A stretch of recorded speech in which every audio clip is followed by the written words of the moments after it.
I love giving you choices when you're trying to make the perfect bag for yourself. So I have another variation for you on my mini backpack design. In this tutorial, I'm going to show you how to add a very simple flap closure to your bag, and anyone can do it, so let's go. The finished size of the mini backpack is about 10.5 inches wide. It's about 11 inches tall, and it has about 4 inches of depth, so it can fit your wallet, a little water bottle, your phone, whatever else you might need. And it closes with a flap and 2 snaps. And then in this version, I also added a zipper pocket. I have another tutorial that walks you through adding a zipper pocket. In this tutorial, I'm going to show you how to add the flap to this really simple design. If you want to also add the zipper pocket, I will link to that tutorial in the description box below this video. I also have a PDF sewing pattern that shows you all the variations of my mini backpack. That's also underneath this video.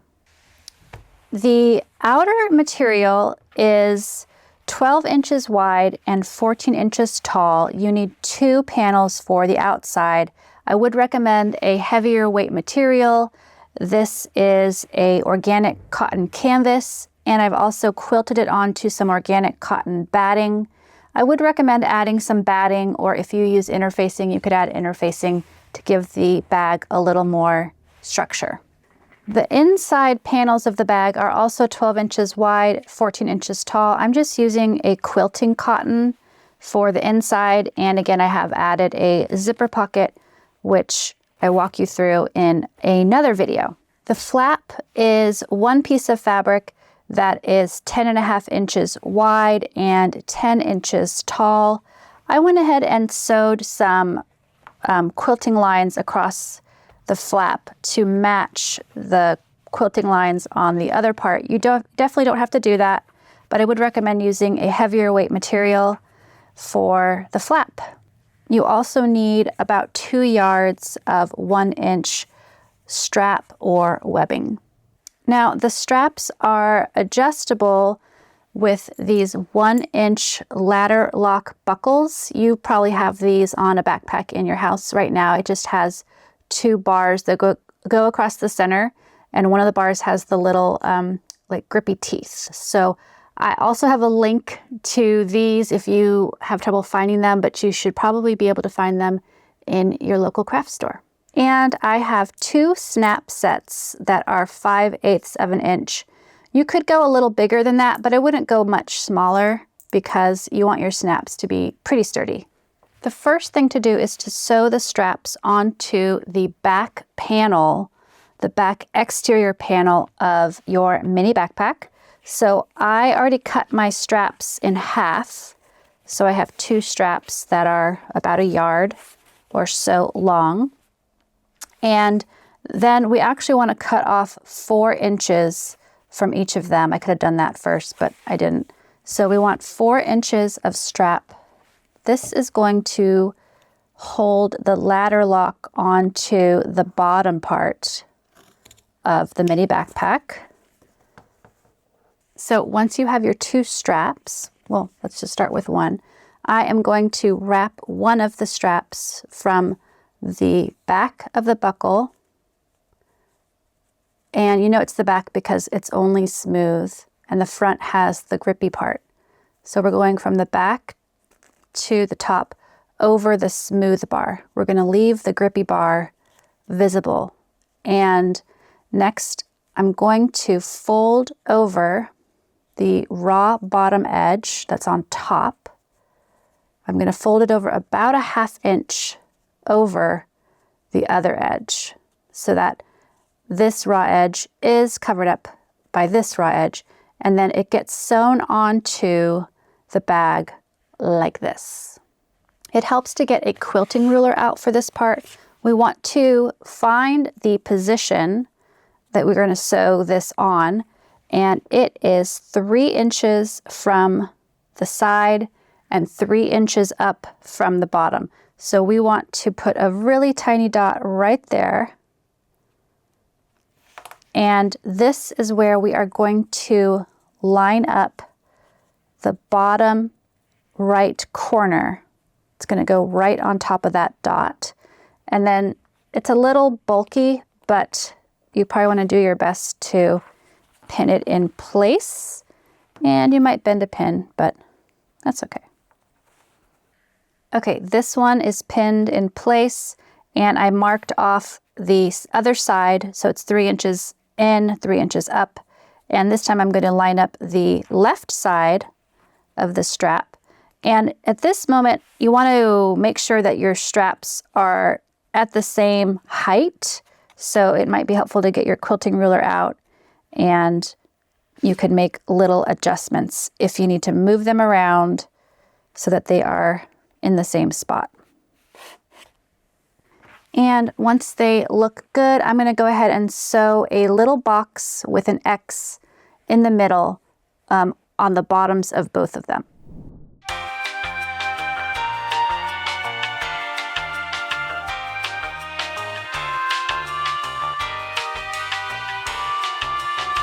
Okay, the bottom buckles are sewn on. I know it's kind of hard for you to see, but there is a little X and a little box there. And in the next step, I am going to sew the top straps on right above these.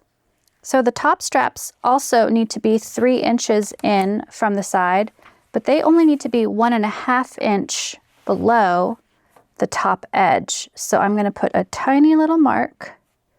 Oops, there we go. 3 inches, 1.5 from the top. And I will repeat that over here. And I am again going to fold over the end to hide that raw edge and then sew it. I folded it over twice, so those are like 1/2 inch folds. And then I want to sew it so that the left side of the left strap is touching that dot, but I also really want to pay attention to the bottom strap. That's the most important thing. We want these to kind of be going straight towards each other. And then I'm going to do my best to pin this in place and sew it just like I did down below with the box and the X.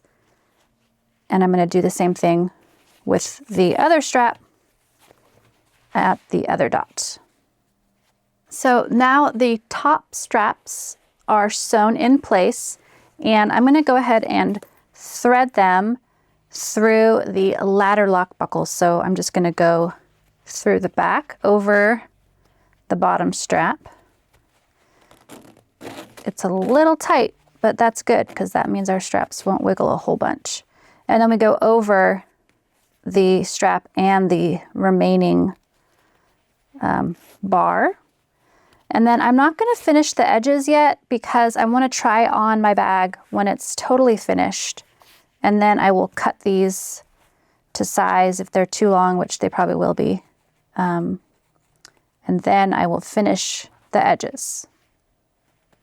Now I am going to go ahead and sew the outer layers with the right sides together with a 1/2 inch seam allowance. And I'm also going to sew the inner layers together with a 1/2 inch seam allowance. So I'm going to go ahead and pin and sew, and I'll be right back.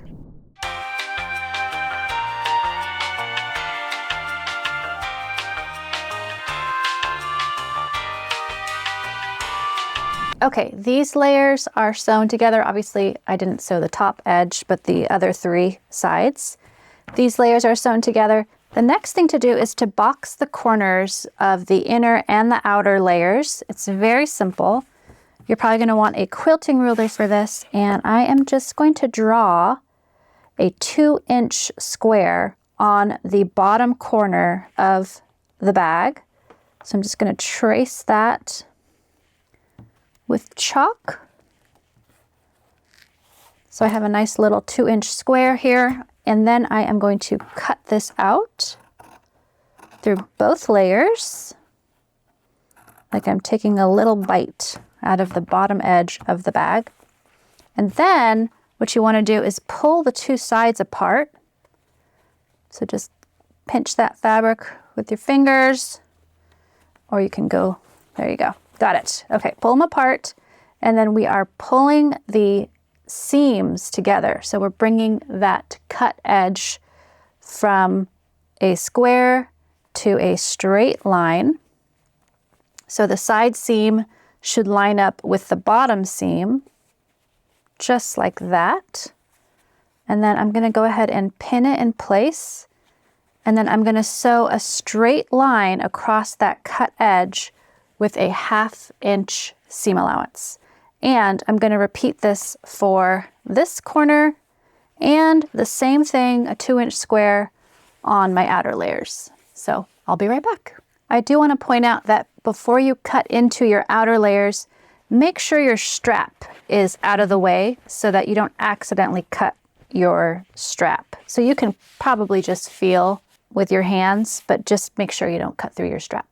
Okay, the bottom corners have been sewn up on both layers. So now it's time to assemble the flap. So again, remember it's a little bit wider than it is taller, and we're actually going to fold it in half this way, and we are going to fold it in half with the right sides together. So this fabric, it doesn't really have a right or wrong because it's a solid.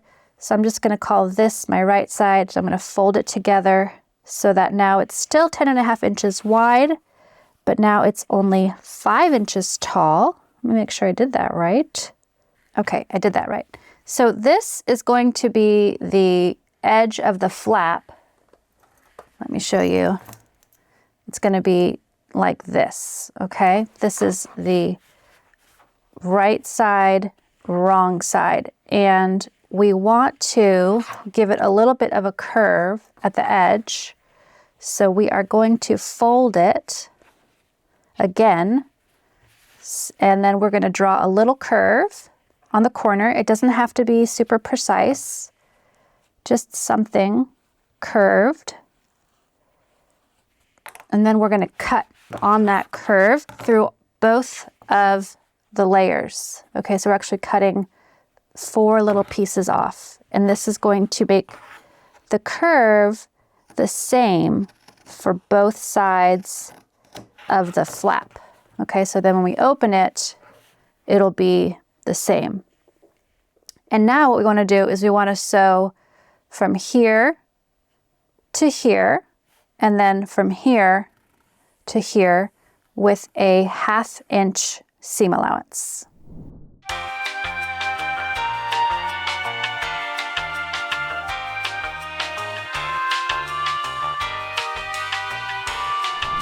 Okay, my flap is sewn. So now I am going to turn it right side out, and I'm going to use my handy dandy chopstick here to push out the seams. And then I want to iron it, and I am going to go ahead and top stitch it in a green thread, but you don't have to top stitch it. But it is just a nice little touch if you have the patience. So I'm going to iron, and then I'm going to just do a little top stitch around this edge. Okay, the flap is finished. So now we're going to put all 3 pieces together. And first we are going to turn our inner layer right side out, and then we are going to put it into the outer layers, which are still wrong side out.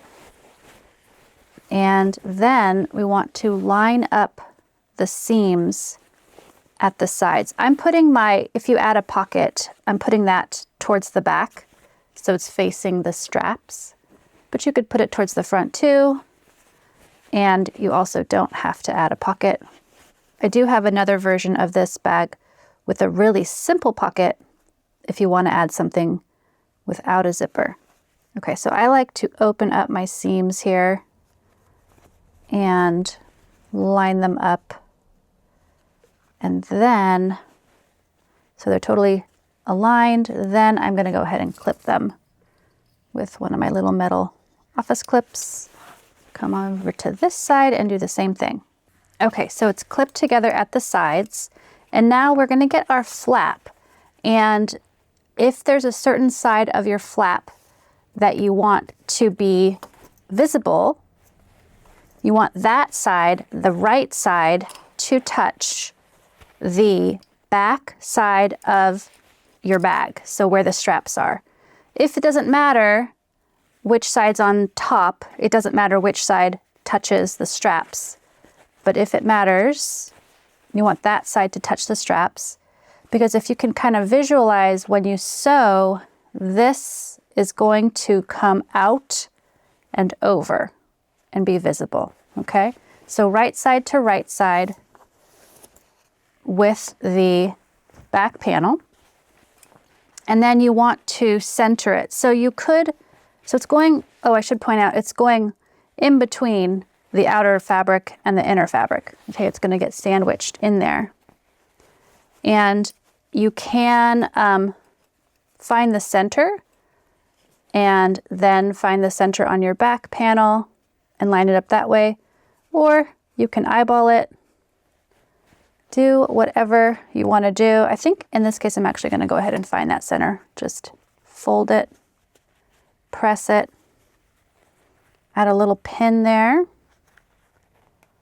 and then find the center of my back as well by bringing these side seams together here, and then just press it with my fingers, open it up, and add a pin.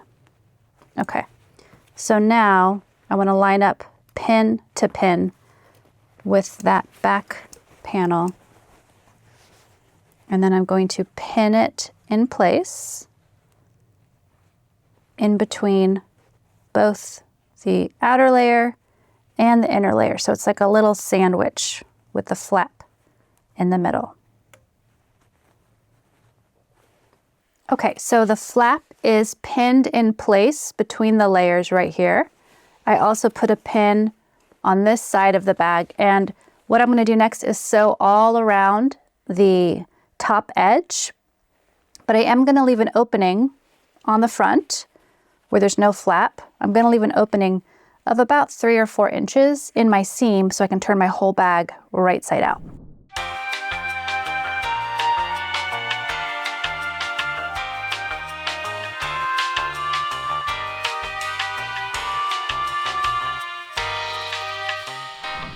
Okay, the top edge is sewn except for right here where I left an opening in the seam.